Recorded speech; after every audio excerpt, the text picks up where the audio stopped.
Okay, well, good evening, everybody, and if the others come, they can join us. Um, I hope everybody enjoyed the mini festival we had last week. I'll talk a little bit about that later on. But I David, you're distorting very badly. Can Ian help, or are you just too close to your mic? Is that any better? It's a little better, but you are distorting quite badly. I'll try again. Is that better now? That's better, I think. Okay, I'll try doing it from back here. Okay, well, welcome everybody to the meeting. Um, I don't know how many of you know Jamie Grundy, who's going to talk to us tonight. Nick has given quite a bit of an introduction in the agenda, so I won't repeat that. Only to say he's going to talk to us about his book 90 Minutes of Freedom. Jamie was heavily involved in the setup originally of the Rudder Tap, and he's also been heavily involved in the Park Ragga refurbishment of the play area, which unfortunately is still in abeyance. But welcome, Jamie, and perhaps I could hand over to you as the first item on the agenda. Thank you very much, everybody. Thank you, David, for that introduction, and thank you, Nick and Ian, for helping me to come and speak to you today. I'm very grateful. Thank you. As David mentioned, I've been living in Rudder. I no longer live in Rudder, actually. Just after lockdown, I moved out. I won't go into the circumstances behind that, but I've sort of still got a few interests in there. Rudder Tap, obviously, and I'm still sort of, I guess, plugging away behind the scenes on the Rudder Park management issue.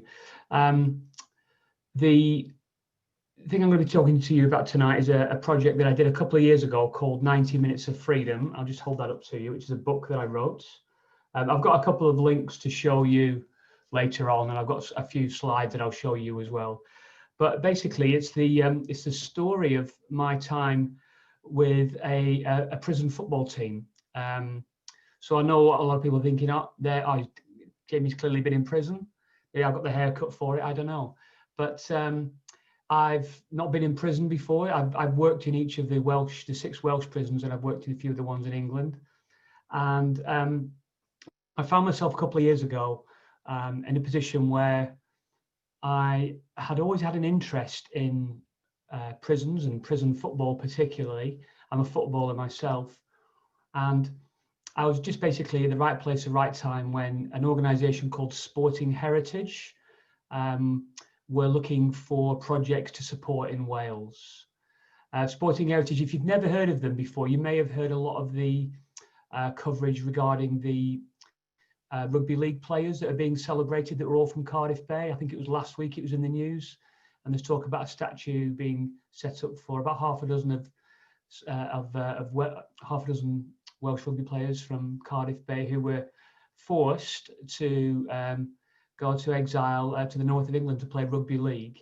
Well, the organisation behind that particular project and behind the celebrating the lives of those individuals and also the statue is called Sporting Heritage. So they've got a little logo on the bottom of my book there, you can just about see.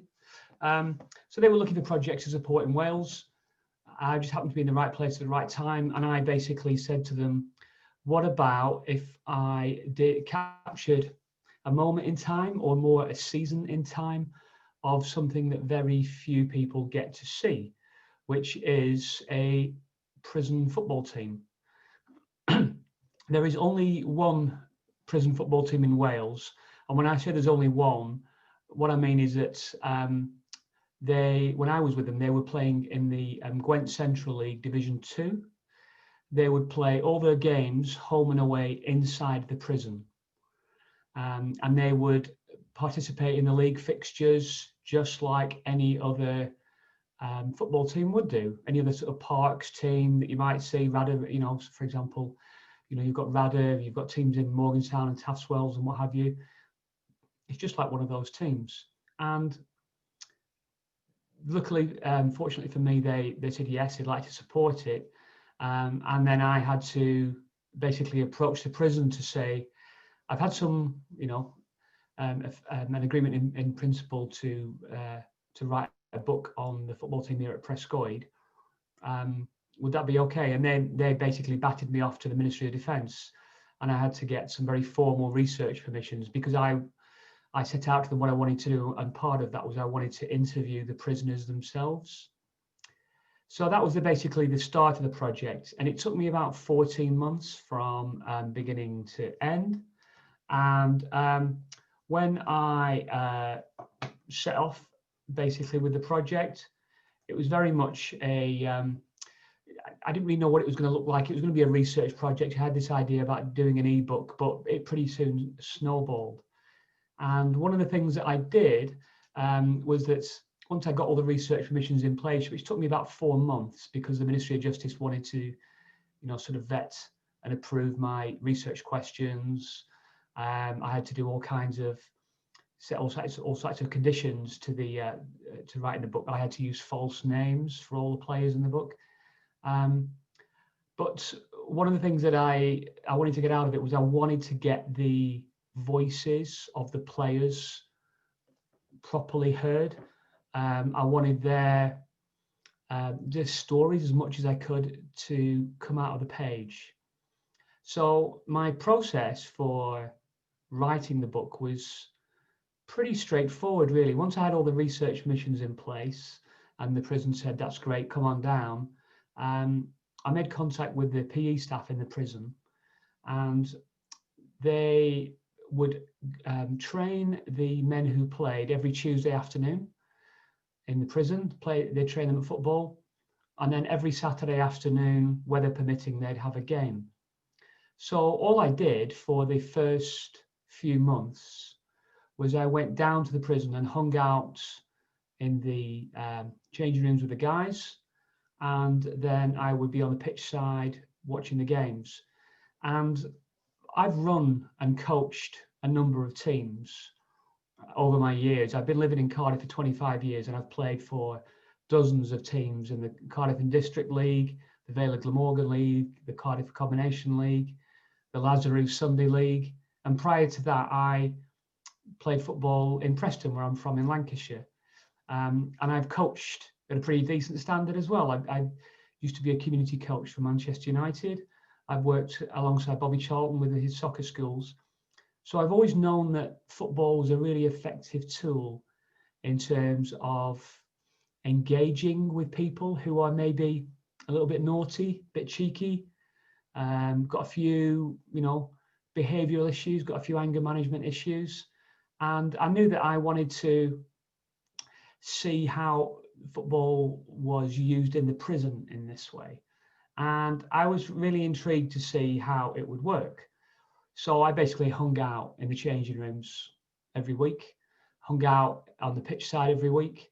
And as far as I could be, I was an arm's length participant to the football that was going on there. What was particularly useful when I did it was simply that when I went down there, I didn't say who I was. I didn't say where I was from. The staff knew where I was and where I was from.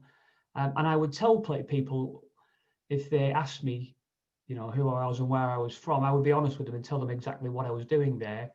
But it was quite apparent after a while that some people didn't ask me. And it was only after about a month or so that I'd been down there that a couple of men came up to me and said, "I've just realised you're not a prisoner." And I was like, "No." And then they'd say, "Well, are you a member of staff?" And I'd say, No, I'm not." "Well, what are you?" "Well, I'm a researcher doing this particular project." So that was interesting. And I took that to be a bit of a research compliment in a way, because I was able to assimilate myself into the life of the prison to such a degree that I didn't stick out. It was important for me to do that because, having worked alongside prisoners before, and I've done some research in prison prior to the book, from my experience, if I'd have just sort of gone down there pretty cold and emailed the prison and said, "Okay, my name's Jamie, I'm the one who's got the permissions for the book. I'm available Tuesday all day, Thursday all day. Can you arrange appointments for the prisoners? I need an hour with each one, and I'll come down and I'll get all the interviews done in 2 days, and boom, boom, boom, we're all done and dusted and off I go again." However, I knew that if I did that, two things would probably happen. One, prisoners who were a little bit unsure what this was would probably not want to participate. And their participation was voluntary. I had to get to know the guys, and they had to sign a piece of paper that gave me their voluntary informed consent, which they could also withdraw up to 2 months after I'd done the interview with them. So that was important. First of all, I didn't want people dropping out. Secondly, I knew that anybody who did want to turn up and was a little bit intrigued, they'd probably just tell me what they thought I wanted to hear. And I wasn't interested in that. I wanted to know a little bit of the dirt behind them. I wanted to know a little bit of grit. I wanted to understand them a little bit more. So it was important that for as much as I could be, I was as part of the team. So I was down there for all of the season. I maybe missed the first couple of games. But it was a really interesting experience. The prison is a bit different to most prisons. So you'll see prisons on TV, and we think of things like Porridge, or we think of some of the footage on the news when there's been, I don't know, an attack on a prison guard, or there's been an occupation, or a protest in a prison. Prescoed is a lot different to that. It's an open prison, which is why it's the only prisoner football team in Wales. Because these days you wouldn't be able to have a football team in HMP Cardiff or HMP Swansea or HMP Park. It just wouldn't work there. In Cardiff and Swansea, they're kind of like holding prisons. So if you find yourself arrested, you generally spend your time in one of those two jails in this part of the world until you are sentenced, and then you'll go and spend your time, if you've got a bit of time to do, in somewhere like Park. And not every not every prisoner goes to an open prison. Some are just released. But for people who've maybe done a longish sentence, 4 years, potentially more, they'll find themselves potentially at Prescoed, especially if they adhere to the kind of the rehabilitation programs that go on, the behavior management issues, if they engage with the system, if they get stuck into education, if they do some work in the prison, all that kind of thing. So if they engage with the system, the chances are they've got an opportunity if they request to be transferred to an open prison. So it's a little bit different. By its very nature, using the word open, when you go to a prison there, the way that you get into the prison is a large sort of juddering aluminium pole that comes down like a traffic barrier, which is no real deterrent to anybody getting out. But all the prisoners that are in the prison have been risk assessed and deemed low risk prisoners, so they're unlikely to escape. They're trusted to walk around the prison as much as they want, within reason. If they want to go and have food, then food is served in the canteen between these two times, rather than queuing up and having it served to you in a kind of like an aluminium slot bowl. It's very much a place where the onus is on you to participate in education or employment or different activities. Whereas in closed prisons, everything is dictated to you. And the reason it's dictated to you is because often those facilities are industrial facilities incarcerating several hundred men. So one rule has got to be set up, which everyone's got to adhere to. So it's a bit of a different setup. And also the thing at Prescoed as well is it's in the middle of very rural, very leafy Monmouthshire. It's about halfway down a road which basically leads from Cumbran all the way through to Abergavenny. It is literally in the middle of nowhere. The first time I went there and I was following the sat-nav, I was sure I'd gone wrong. But eventually, after going down this single track road for quite a long time and looking for a place to turn around because I thought I'd made a mistake, what I discovered was that the only place to turn around was actually the prison, so I knew I'd got there. The people who play in the prison are basically footballers, men of most ages up to about, sort of mid-40s. And they have a bit of a weird, it's almost kind of like a weird sort of scouting system goes on. So some of the footballers that are in the prison will know, for example, if there's somebody in HMP Swansea or somebody in HMP Park who's got form. In other words, they're a decent footballer. So the staff are on the lookout for that person when they get transferred to the prison. And often they find themselves in the team. There's a little bit of a payoff in that the people who come training the most are the ones who end up starting, but you get some really, really good players there. There's ex-professionals who've played there. So in my book, the final interview that I have is with a gentleman called Chris Zabrowski. Now, Chris Zabrowski, if you know the name, was Newport County centre forward a couple of years ago until he got arrested and convicted and sentenced. And he served the most of his time in HMP Prescoed. He played for the football team, banged in a load of goals, and eventually picked up a semi-professional contract when he got released in what is the conference with Eastleigh. I think it was Eastleigh FC. So for him, it was really effective. He was able to go and play. The players who were there, they are encouraged to participate in the life of the prison through football, and they do that by taking responsibility for a lot of the way that football is run on the prison. So because it's an open prison, there are less staff around. You don't hear that jangling of keys that goes on. There aren't endless iron gates to close and open and making a real big noise. What you've got instead are sort of 120-foot long pine trees that were planted just after the war. You've got sort of jackdaws cawing in the breeze. You can hear the cows from the dairy herd across the road sort of mooing when it's milking time. It's a bit of a different place. Also, it's pretty quiet because most of the 220 odd men who are prisoners at Prescoed work during the day. Now, some of those people will work on the prison, but some of them will work in the farm that is next door, which is actually a prison farm. And that prison farm has got its own sawmill, and it's got a 50-strong dairy cattle herd. And if you've had a Muller yogurt this morning, the chances are that the milk in that Muller yogurt came from Kilgarry Farm next door to Prescoed, because they've got a significantly large prison contract going on there that exports the milk to dairy, users such as Muller. So a lot of the other men will either work in the prison itself, because no prison works unless there are prisoners inside. And I don't mean because that means who would you lock up. What I actually mean is the prisoners are the cleaners, the prisoners are running the gym, they're running the library, they do induction. So the first couple of nights that people come in prison, they go into a wing, and it's often prisoners themselves who look after those particular individuals because they know exactly what they're going through because they've gone through it themselves. Some of them are involved in the coordination of transport as well, because the other half of the men that are in Prescoed go out to work every day. So people know about the Clinks restaurant in Cardiff.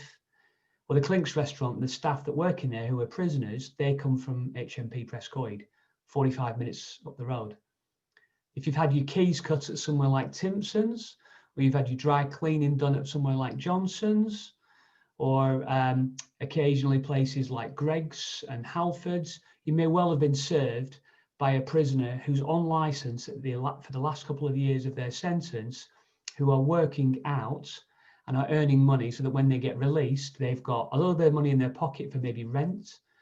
They have got some employment skills that they can put on a CV to show that they have been able to keep the job down. And thirdly, they've been, that's part of a key aspect of their rehabilitation to engage with the services that the prison offers. So it's an unusual place, is Prescoed. Like I say, it's quite quiet during the day, and it's only when football starts or training happens, or sometimes in the evening when I've been there, that when the prison is pretty full, that it kind of comes alive. You've got prisoners serving all kinds of sentences there, all the way from people who have, maybe got a second or third sentence for theft, all the way through to people who've been convicted for murder and other serious crimes. The people that are in the book span that range of offences as well. So the way that I've structured the book is that I have chapters that talk about the history of prison football. Then I have chapters which talk about the football at Prescoed and what's happened there. And then I have a chapter where I basically, with a certain amount of sort of editorial liberty, are the narratives from my interviews with those individuals. And I wanted to find out what football meant for them. So several of the chapters, I think there's about 12 chapters of the book, are the prisoners' words themselves and them talking about what football means to them in a prison, why it's there and why it's unusual. When I put the book out about, when would it be now? Probably about 14, 15 months ago, it garnered quite a bit of attention, quite a lot of interest. And so actually it was about 12 months ago now, because I put it out on Sporting Heritage Day 2019. It got quite a bit of interest because I think there's only one other prisoner football book that's out there called Manslaughter United, which is quite a good title. But it's a side of life that people don't often see. And I didn't want it to be a story or a book which talked about the biggest prison rucks that you've ever seen, or this guy's harder than that guy, or the biggest scraps and the toughest games. I wanted it to be a book about humanity. When I got to know the players, what was clear to me is that a lot of those men that were in there serving a sentence, the reason that they were there was because they had made poor life choices. Sometimes only one, maybe sometimes two or three. But when you got to know the individuals there and you got to understand maybe where they came from, and in some cases, when you got to know absolutely everything about them, it was almost like if you had the jigsaw pieces of a puzzle and you put all those things together of what happened to them in their life, and you put it together, what you actually got was a person who was in jail. So I had people who grew up in single parent families without a male role model. I had people whose siblings or parents had been to jail. I had people who grew up in poorer communities, socially deprived communities across South Wales and further afield. I met people who had really bad anxiety issues, which was only placated actually when they were in the prison. That was when they felt at home, so they weren't able to adapt on the outside. I met people who were easily influenced, easily manipulated. I met people who had poor choices of friends. Their peer group were part of the problems to why they got in there. And when you put all these things together, it's kind of no wonder that some of these individuals have found themselves in prison. I'm not excusing their crimes, but what I'm saying is if you're looking at the causes of crime and you put a bunch of different factors together, what you get is a prisoner. So that was what I discovered from it. And when I put the book out, like I say, it got quite a bit of interest, and I was very fortunate in that sort of Wales goalkeeper and all-round legend Neville Southall agreed to write the foreword for the book. Now, Neville Southall, if you don't know, since he stopped playing, he now works in a pupil referral unit, I think it is, in Caerphilly, and he spends his time with kids that are right on the fringes of society, who are going through all kinds of challenges, and he works with those individuals.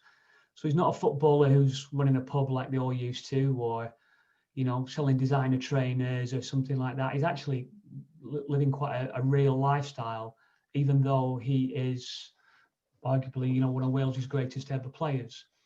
And he was very gracious with me, and he gave me a bit of his time. And like I say, he wrote the foreword of the book. And his big thing is sort of, the support for positive mental health. And that was what I discovered with the book, is that the reason that football works there is because it provides a bunch of different experiences that help with the individuals when they're in prison. First of all, first and foremost, it helps with their behavior. So sport, like I mentioned before, is a really effective tool in terms of engaging with individuals who have maybe, not shown the greatest behavior before. Football's a fantastic tool as that, and as are other forms of sport. So the issue of improving their behavior was fantastic because for the players, they're following 3 sets of rules before they even go across the white line into the pitch. So I've got a little visitor here. Okay. No, I can't do it. Sorry. I'll get you one later, Martha. Sorry. Okay. So the reason that football works in a prison is simply because the footballers have got to adhere to 3 sets of rules. There we go, my little helper for the night. You give a little wave. This is Martha. So go and help yourself to one so you can climb up on the cupboard and get one. So football works in the prison because the prisoners are going to adhere to 3 sets of rules. So they have to adhere to the rules of the prison, like all of the prisoners have got to do. Secondly, they have to adhere to the laws of the game. And thirdly, they have to adhere to the rules that the physical education officers, the guys that run football in the prison, set down. They're mainly around etiquette, turning up on time, not having a strop if you're not playing, making sure that the water bottles are filled up and the bowls are pumped up, cleaning the kit after a game. All these sort of things that you would do to put a team on the pitch are a little bit alien to them. Prison is quite a stressful environment. So either, I don't know, does prison cause mental health issues, or do mental health issues cause you to go into prison? That's another debate. But definitely sport helps with the stress of going into prison. And also it helps with the transition from going from a closed prison where everything is done for you and you've had a regimented life day on day on day on day for year on year on year, into an open prison where the onus is very much on you to make the next steps and to make those choices. It helps to deal with people reintegrating back into the community. For a lot of the people, when they walk out onto the pitch, it was the first time they'd ever been in an environment for a number of years where they weren't confronted by either bars on the windows, high walls and barbed wire. It helps with their social skills, helps them to work in a team. And these are people who sometimes have been quite selfish, which is what led to their convictions. Helps with their leadership skills, helps with their communication, and it helps with their self-discipline too. There's also a couple of other things that help the aspects of football work at Prescoed. One of the biggest things is the pitch and its location, which I'm fairly certain is an accident of its design rather than something which was purposely built. Someone's grabbed a lot of snacks there. Okay. So one of the things that it works is because the location of the pitch is on. Thanks, Mark. Thank you very much. Stop it. Thank you. Can you close the door as well? So one of the reasons that it works is that the pitch is located away from the main prison. It's actually located through a pine forest, which I mentioned was planted just after the war to provide sort of fast-growing timbers if they were ever needed again. And what you get to when you go to the pitch is that when you look around, you are basically surrounded by countryside. You've got a chocolate box countryside idyll in front of you with a beautiful little cottage and a plume of smoke going up the side. You've got some cattle and some sheep over there. Occasionally you've got some ramblers because there's a right of way that skirts the edge of the pitch. See some of those ramblers there, and you've got a little road at the bottom and you'll sometimes see cars going along there. What you can't see from the pitch is the prison.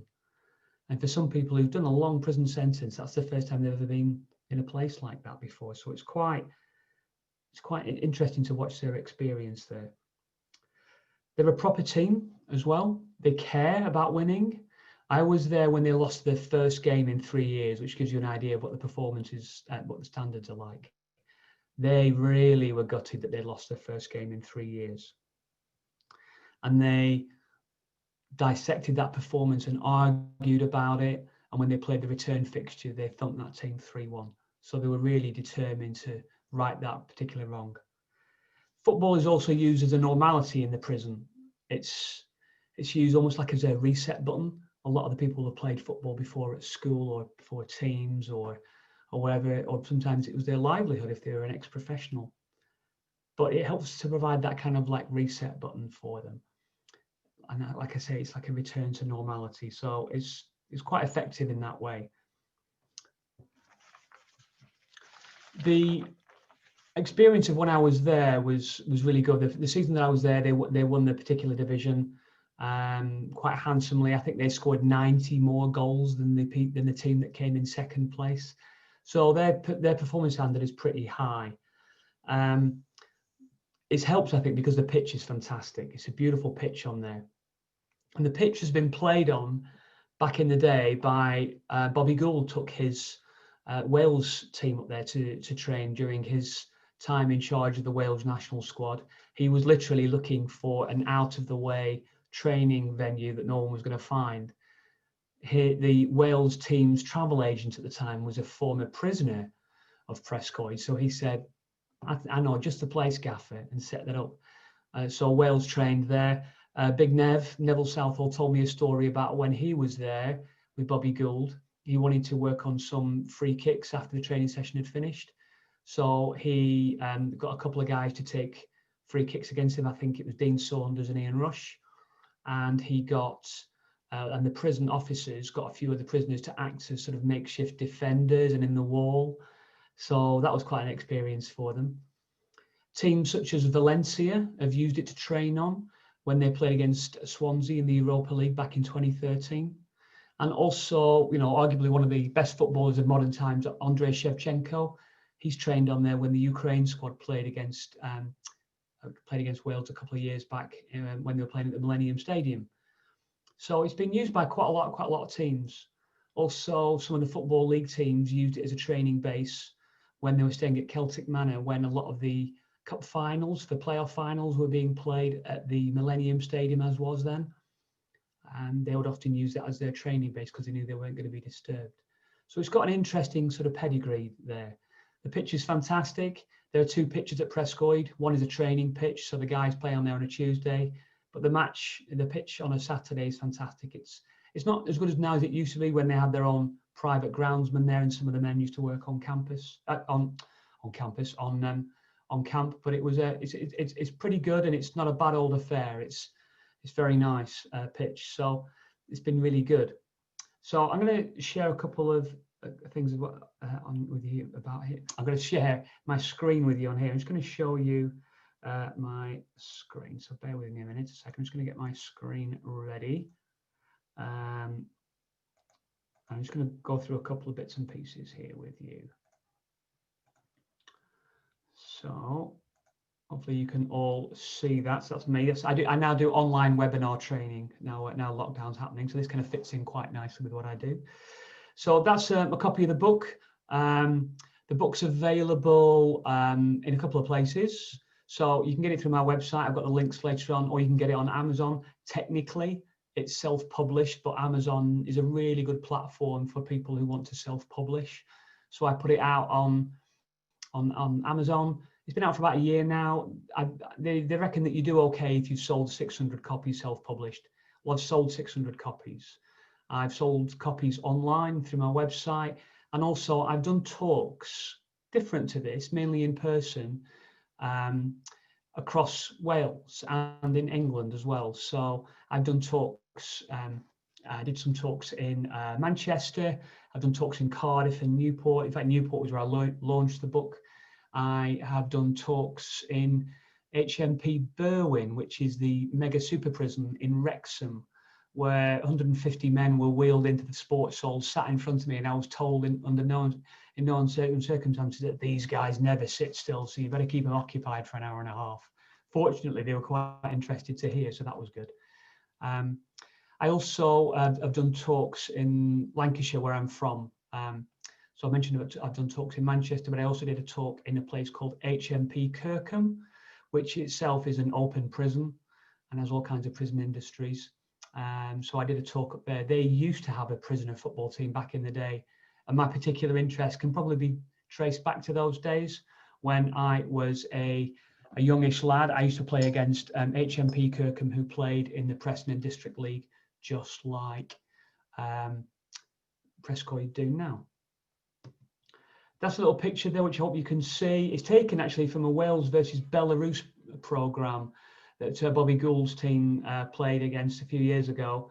And there he is on the left there, presenting a signed shirt with the late, great Gary Speed.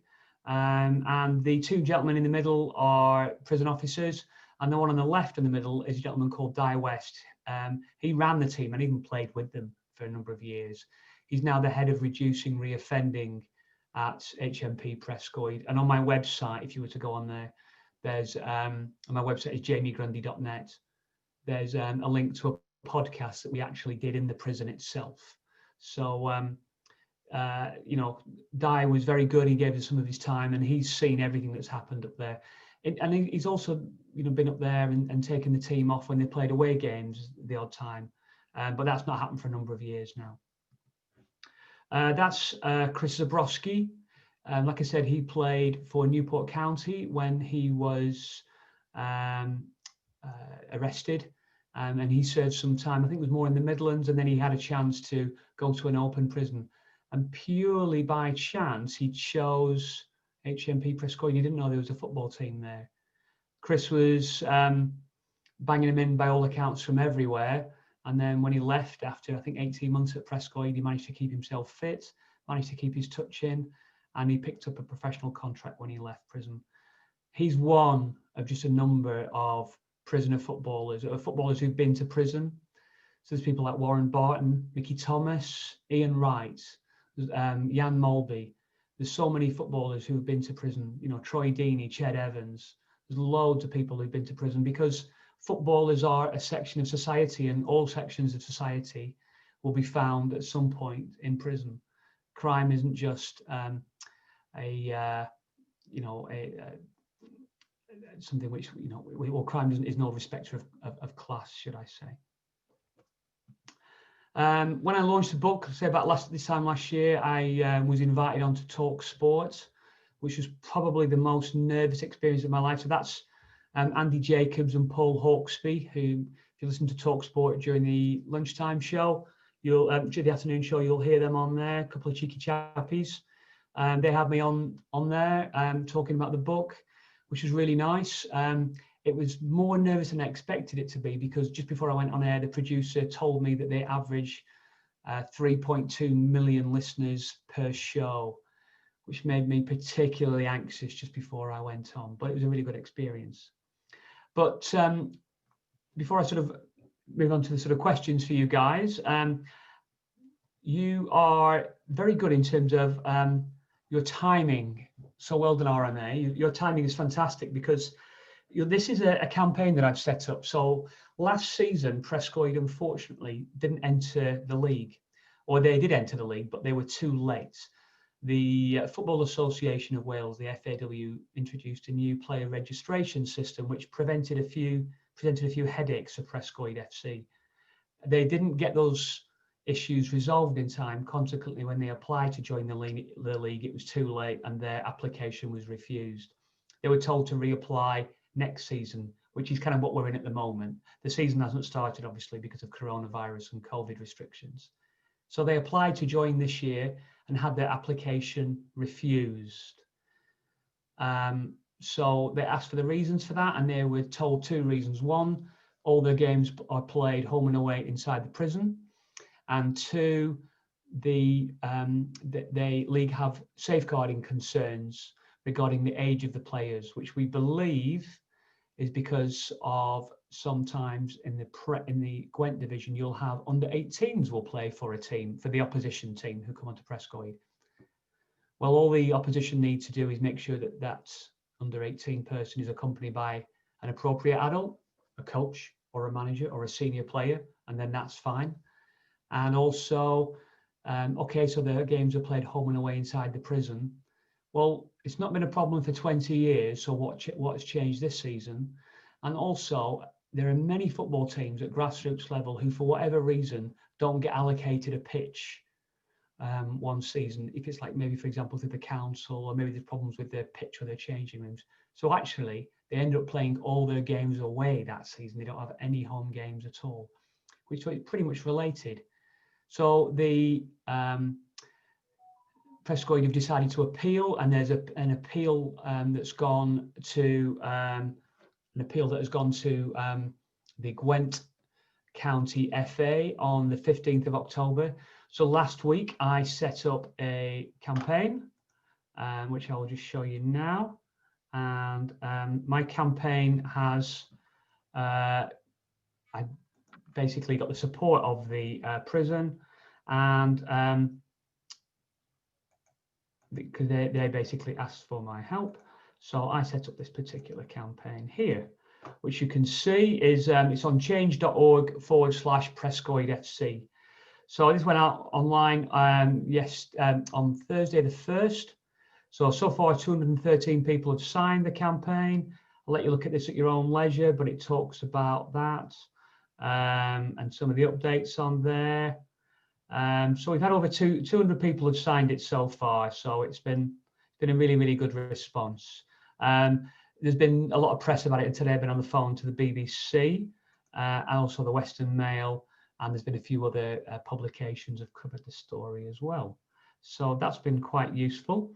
Let's have a quick look on here a second before I've got the last couple of slides. So, like I say, that's my campaign there. So you're going to have a look at it later on. Change.org/Prescoed FC if you feel so inclined. It'd be much appreciated to have your support on that. So let's have a quick look. Current slide. There we are. So that's the slide there. And then finally, just to leave you there. So if you were interested in the book and hopefully you've been intrigued by some of the things I've talked about, where can you get it?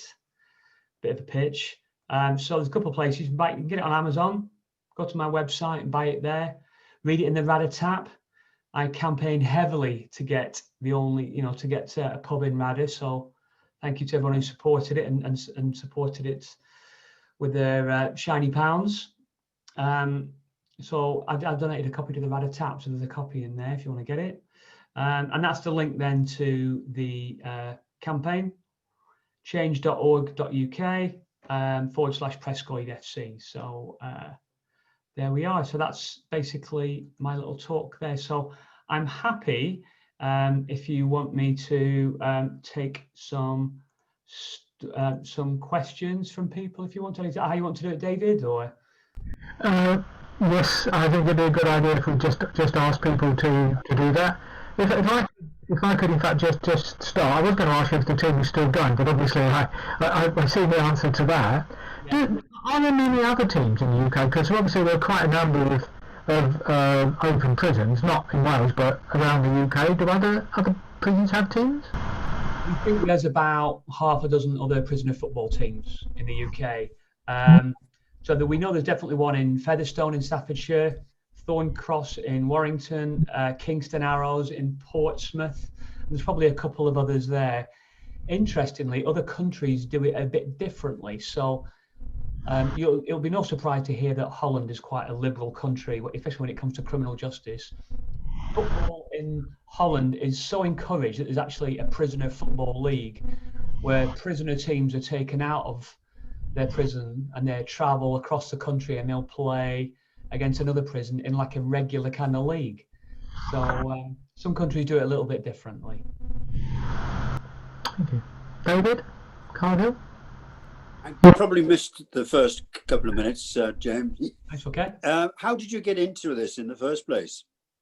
I got into it because I used to work for Cardiff Met up the road, and my job there a few years ago was supporting what they called non-traditional adult learners.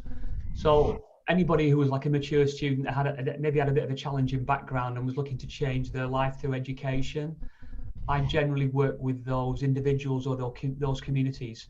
And for a period of time, I worked a lot with the refugee community. And then I was, and then basically I went for a meal with colleagues at the Clink restaurant in Cardiff. And there was a card on the table asking, because they'd only just arrived in Cardiff, and asking if anyone was from a training organisation, they'd be interested in working with them. We did training out in the community. They were looking for an organisation, so we partnered up with them.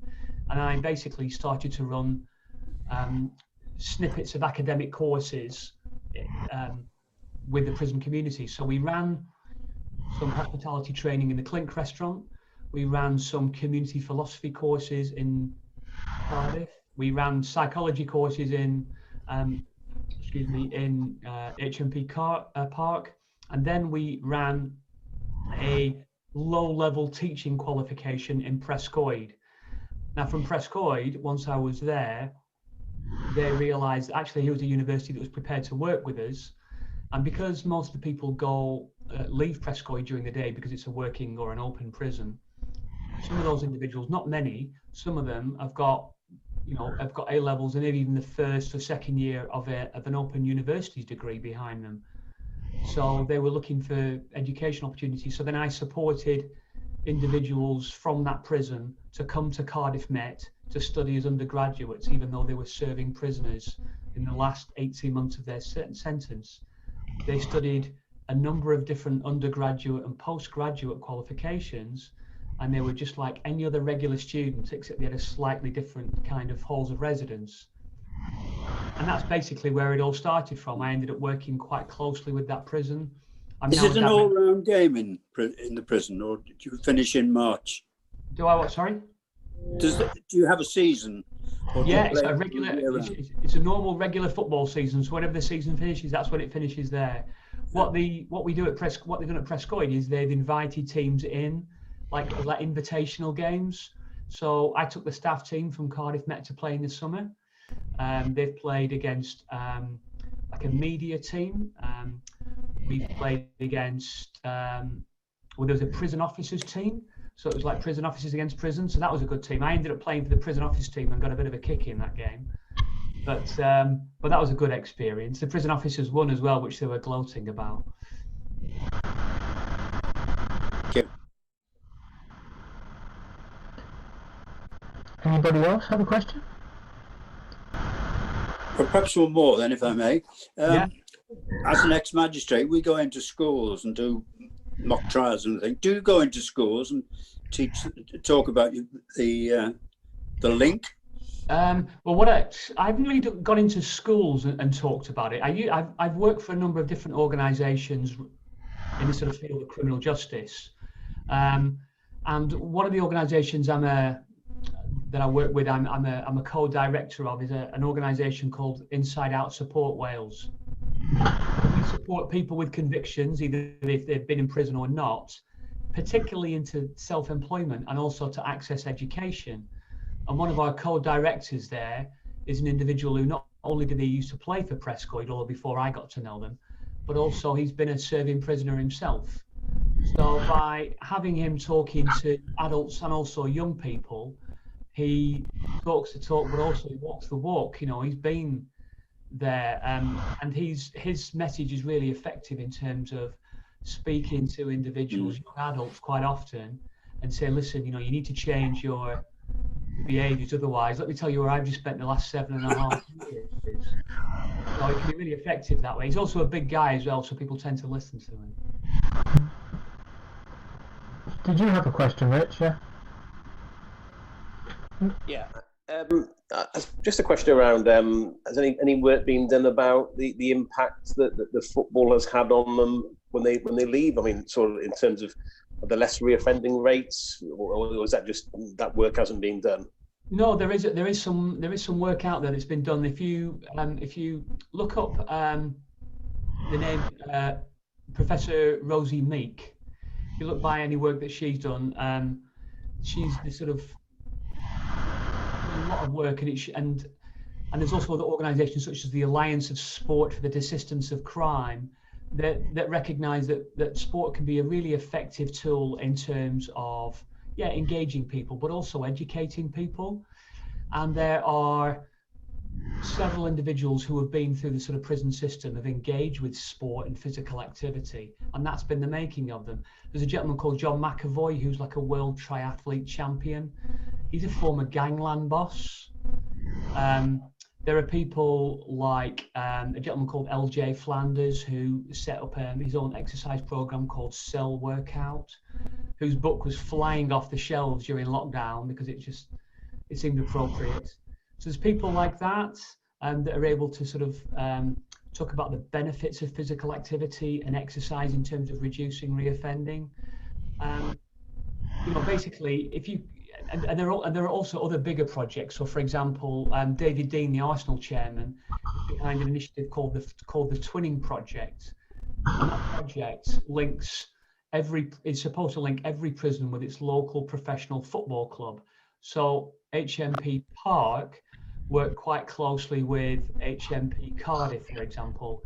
Newport County work quite closely with Prescoed, and they come in and they use football as the mechanism, as the engagement tool, but then they'll also train people up and give them coaching qualifications, and they also take on individuals. So there's a guy who's working for Newport County now who was in the book. He was the captain of the team, John, and he's now working at Newport County as a development worker. So you've got people like that who are able to show how sport has been a fantastic tool in terms of turning their own individual experiences around.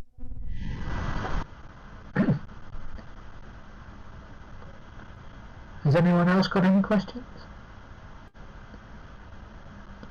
Okay, well in that case, I'd like to thank Jamie very much for this really interesting and excellent talk. I thoroughly enjoyed it and hope everybody else did. So thank you very much from everybody. As usual, we have a little gift for you, which we will talk to you, or Nick will talk to you about arranging to get to you. So thank you very, very much. Thank you very much. I'll have to go now because I've got to get my little girl to bed before she eats me out of house and home. So thank you, everybody. It's been a pleasure to talk to you all, and look forward to speaking to you again soon. Thank you. Thank you. Okay, bye. Okay. Right. The next item on the agenda is the Treasurer's Report. This is something we need to do. We need to approve the accounts, even though we don't have a live annual general meeting. We have to give our accounts to the Charity Commission. So I'll hand you over to David Cargill.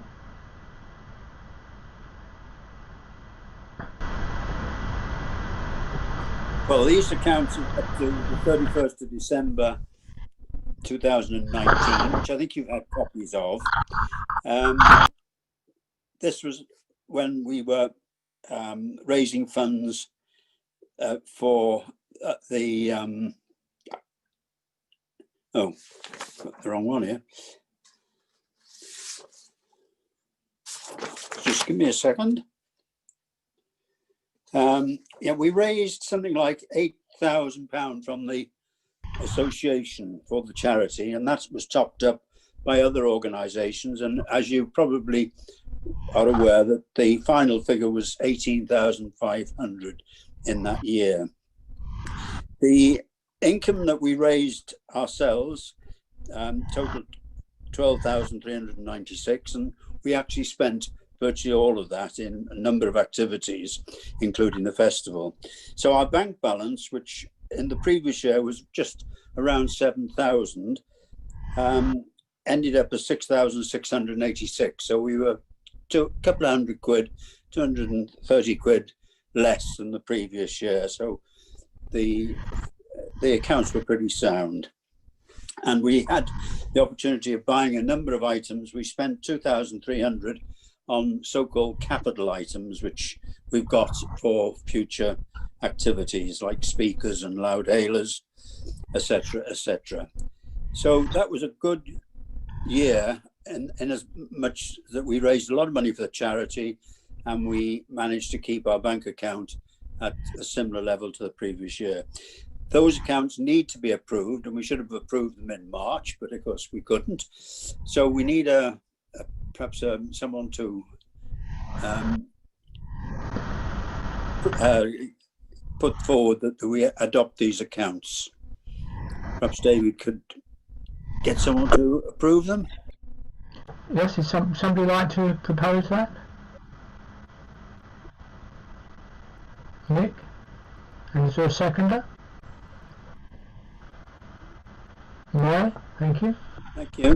And just to put you on, obviously this year has been difficult, but we have managed to raise some funds through other organisations as well for the charity of 10 of us, and they've had something like £3,000 this year from the association.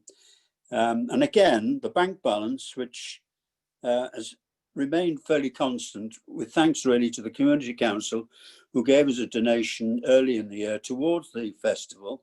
And we did have some festival expenditure through the year, like programmes and bars, etc. So we stood still again to a large extent. The balance in the bank has remained at something like 6,300, and that's been increased by a further 700 recently with a payment by Red Rose. So we're back to about £7,000 in our bank, which is good news. So we're ready to go next year. Okay, thank you, David. Can people still hear me as I've changed my microphone? Yeah, That's better, yeah. That seems to be better. Okay, thank you. we can turn it up now. Thank you, David. Okay, in that case, we'll talk about the plans for the next few months. As most of you know, we just last week finished our autumn mini festival. We tried to put some events on for the community, mostly online, and this seemed to work very well. We've had numbers of events and competitions, and I think the one thing it really has done is given us confidence that we could do something like this probably on a larger scale if we had to next May. And looking at the way COVID is going, it's quite possible that numbers of our events wouldn't be able to take place next May anyway. So we at least have now had some practice at doing it. There are a couple of other which are coming over the next few months. Remembrance Day. On Remembrance Day, obviously, there will not be the normal service and parade around the War Memorial. I've spoken to Ian Ogden, and there may be something on a very small scale, but obviously we're not going to be allowed to have people outside. And David, I can update on that one because I've been working with Ian Ogden and with Alan Cook. The intention is to have a broadcast event from the War Memorial. So we're asking people not to all gather as we normally would, to ensure that we can maintain a social distance and remain under the numbers that we need to. But we will have, we're aiming and cross fingers the technology will behave with us to be able to broadcast the events that happen at the War Memorial for the act of remembrance at 11 o'clock on Remembrance Sunday. We're then asking anyone who wishes to go at another point during the day, if you have a wreath to lay or you wish to go and pay your respects at the War Memorial during the day, we'll be asking people to submit photographs of their wreath laying to events@rada.org.uk, our photo receiving address, and we will put a commemoration page on the website so that we can build up the full picture of what has happened at the War Memorial during that day, so that we're not having excessive numbers gathering together, but we are still, as a village, doing some united act of remembrance. Okay, thank you. The other event, which has been affected by the current situation, is the Christmas lighting. And again, with at the moment the maximum number of people outdoors, there's no way we can hold Christmas lighting in the normal way, and we couldn't have a large lighting event in Station Road. However, we are having a meeting with the Community Council on Wednesday, where we'll be talking about the things that we can do and possibly some alternatives. There'll be news on that later on. Okay. Has anybody got anything else on future events they wish to mention? David? Yeah? Spoken about it, but can if we are going to put a wreath, can we ask Nick as secretary to let Ian Ogden know that we want one of the wreaths that he has got? He was told about 2 weeks ago, Alan. Oh, okay, fine. Okay? Yep. Okay.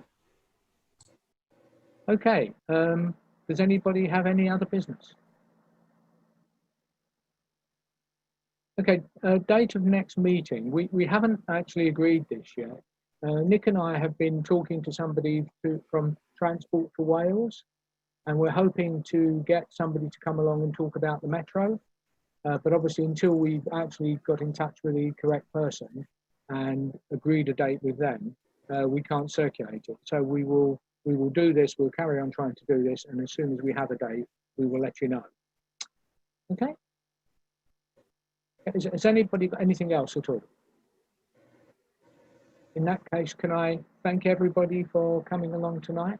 I hope you enjoyed the talk. I really did. I'd also like to thank Ian for dealing with the admin for us. I think it went very well. If anybody who joined late because they had problems could let one of us know what exactly the issues were, and hopefully we can perhaps try and talk you through how to get on next time. Okay, thank you all very much.